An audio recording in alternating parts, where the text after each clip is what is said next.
La dénutrition en oncologie est essentielle à prendre en compte. Et la dénutrition est un risque de mortalité lié à un défaut d'alimentation. Et c'est un diagnostic sévère, impactant justement la chance du patient de pouvoir répondre à la thérapeutique mise en œuvre par le médecin oncologue.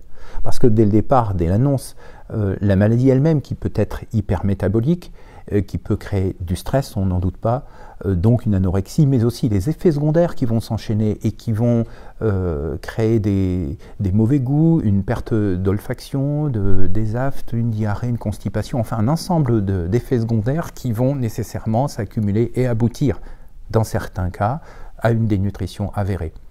Et donc il est essentiel que l'ensemble de la chaîne des acteurs et des accompagnants, on parle d'environ 14 personnes qui vont s'investir avec le patient tout au long de son parcours, tout au long de son cheminement, tout au long de cette nouvelle vie.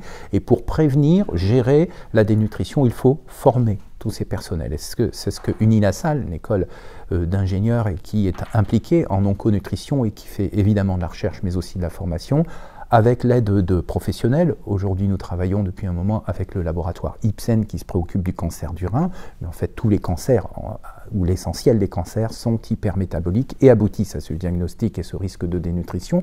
Uninasal, donc, tente de former, d'être un acteur important pour former la chaîne de décision et d'accompagnement du malade.